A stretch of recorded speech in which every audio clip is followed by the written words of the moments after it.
Assalamualaikum warahmatullahi wabarakatuh. Bertemu lagi dengan saya Rian Sastra Indonesia. Pada kesempatan kali ini saya akan melanjutkan pembahasan yang sebelumnya. Yang kalau misalkan kalian itu menonton video saya yang sebelumnya, yaitu mengenai pengertian depth news atau berita mendalam. Nah, untuk pembahasan yang sekarang yaitu mengenai kaidah kebahasan berita. Nah, untuk yang pertama yaitu menggunakan bahasa Indonesia yang baku, baik dan benar sesuai dengan kaidah kebahasan bahasa Indonesia. Dan penggunaan bahasa pada kalimatnya itu singkat, padat, dan jelas. Nah, untuk yang kedua yaitu menggunakan kata keterangan waktu dan tempat. Misalkan contohnya pada kata keterangan waktu di pagi hari, di siang hari, di sore hari, di malam hari.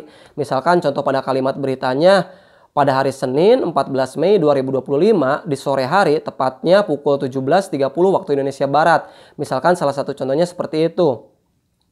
Contoh dari kata keterangan tempat misalkan di jalan, di pasar, dan sebagainya, masih banyak lagi. Nah, untuk yang ketiga yaitu menggunakan konjungsi temporal. Jadi konjungsi temporal yaitu merupakan kata hubung yang dapat menerangkan hubungan waktu dari dua hal ataupun peristiwa atau kejadian yang berbeda. Misalkan contohnya kata selanjutnya, kata kemudian, kata seterusnya, kata lalu, dan sebagainya, masih banyak lagi. Nah, untuk yang keempat yaitu menggunakan untuk yang keempat yaitu menggunakan kalimat langsung. Jadi kalimat langsung adalah kalimat yang merupakan hasil kutipan langsung dari pembicaraan seseorang sama persis apa yang diucapkan atau dikatakannya. Misalkan contohnya, saya tidak sengaja menabrak Bapak Tono, ujar Michelle. Bapak Tono, saya tidak sengaja menabrak Bapak Tono, ujar Michelle. Misalkan salah satu contohnya seperti itu. Nah, untuk yang kelima yaitu menggunakan kata kerja transitif atau verba transitif. Jadi kata kerja transitif atau verba transitif yaitu merupakan kata kerja yang memerlukan objek pada kalimatnya. Misalkan contohnya yaitu Molly menabrak mobil. Jadi Molly-nya subjek, menabraknya predikat, mobilnya objek. Jadi aktivitas kerja yang dilakukan pada kalimat tersebut yaitu menabrak mobil. Nah, kata kerja transitif atau verba transitif pada kalimatnya itu bisa diubah ke bentuk pasif.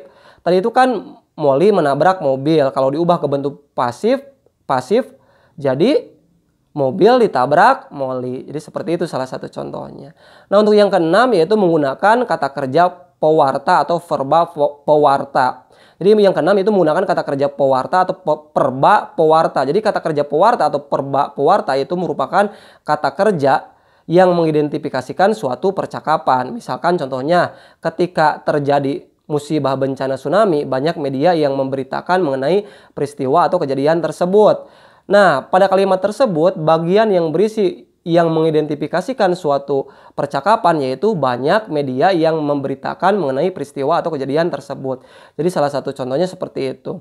Nah, untuk yang ketujuh yaitu menggunakan kalimat tidak langsung. Jadi kalimat tidak langsung adalah kalimat yang memberitahukan atau melaporkan pembicaraan atau perkataan orang lain yang telah diubah bentuk kalimatnya namun tidak mengubah isinya. Misalkan contohnya Michelle mengatakan dia tidak sengaja menabrak Bapak Tono.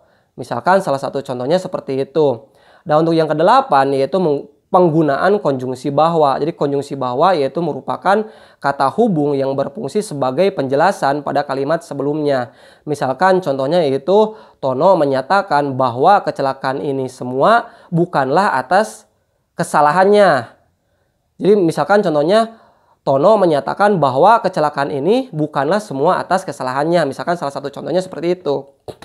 Nah, jadi seperti itu ya.